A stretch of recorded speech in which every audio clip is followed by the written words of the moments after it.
Assalamualaikum warahmatullahi wabarakatuh. Perkenalkan, nama saya Pram J. Prayuda. Pada video kali ini saya akan sedikit menjelaskan tentang dinasti Zhou dan dinasti Qin. Selamat menonton. Materi yang pertama yaitu, dinasti Zhou. Orang-orang dinasti Zhou berasal dari daerah Shanxi dan Gansu, yang pada saat itu mereka dipimpin oleh Pangeran Kanfu untuk berimigrasi ke Sungai Zhou. Ketika sudah berpindah, mereka pun berbaur dengan lingkungan di sana dan dapat disebut dengan orang Yin. Dalam perkembangan selanjutnya, dinasti Zhou itu dipimpin oleh raja yang bernama Wen Wang dan membagi dinasti Zhou menjadi dua, yaitu dinasti Zhou Barat dan juga Timur. 1. Dinasti Zhou di Barat. Saat dinasti Zhou pindah ke Barat dan diperintah oleh Raja Wen Wang, ia menjadikan wilayah Chang'an sebagai ibu kota atau pusat pemerintahan dinasti Zhou di Barat ini.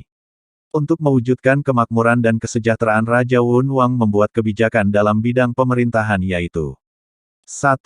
Kekuasaan raja sebagai penguasa tertinggi, sistem feodalisme. 2. Raja dalam menjalankan pemerintahan didampingi oleh Perdana Menteri sebagai penasehat raja. Di samping itu juga dibantu oleh 5 orang menteri, yakni Menteri Pertahanan, Menteri Upacara, Menteri Pertanian, Menteri Kehakiman, dan Menteri Pekerjaan Umum. 3. Kerajaan dibagi dalam beberapa provinsi.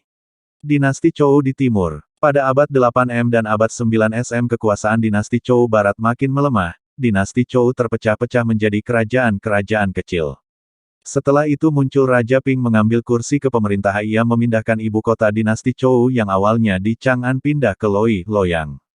Setelah dinasti Zhou Barat mengalami keruntuhan, dinasti Zhou Timur tidak mengalami kemajuan sama sekali, namun malah menjadi sangat lemah. Dengan melemahnya dinasti Zhou Timur ini, banyak perubahan yang terjadi dari kebijakan yang pernah dibuat oleh Wu Wang. Terdapat 2 poin penting, yaitu meningkatnya kedudukan para pedagang, naiknya kedudukan para penguasa daerah, sedangkan di lain sisi pihak dari pemerintahan pusat itu menurun kekuasaannya.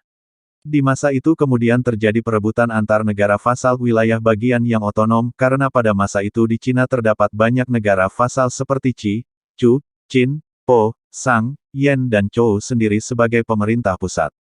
Masih membahas tentang perubahan, ada perubahan di negara vasal yang masih termasuk dinasti Zhou Timur, yaitu kerajaan Qin dengan tokoh Kung Sun yang melakukan perubahan. Materi yang kedua, dinasti Qin.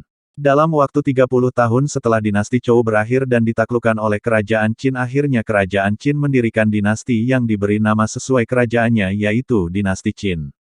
Cheng Qi Shi Huangti.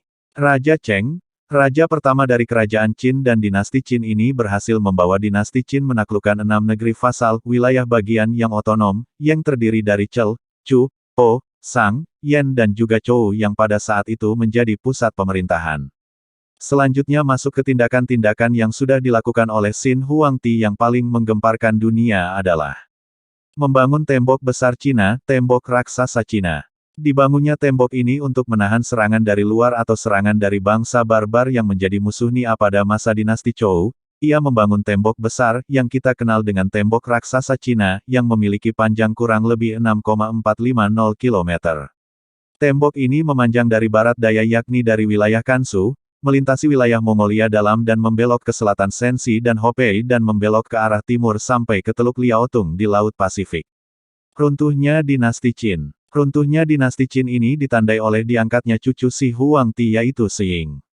Setelah diangkatnya Shi Ying di singgasananya, ia mengetahui kejahatan dari penasehat dinasti yaitu Cao Cao, seorang penasehat pada zaman Shi Huangti, sampai Shi Ying yang membunuh pembantu mendiang kakeknya Shi Huangti secara kejam.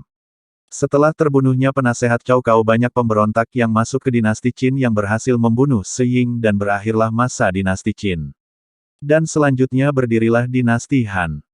Hanya itu yang saya sampaikan. Saya ucapkan terima kasih. Bila ada salah kata saya, mohon maaf. Saya akhiri. Wassalamualaikum warahmatullahi wabarakatuh.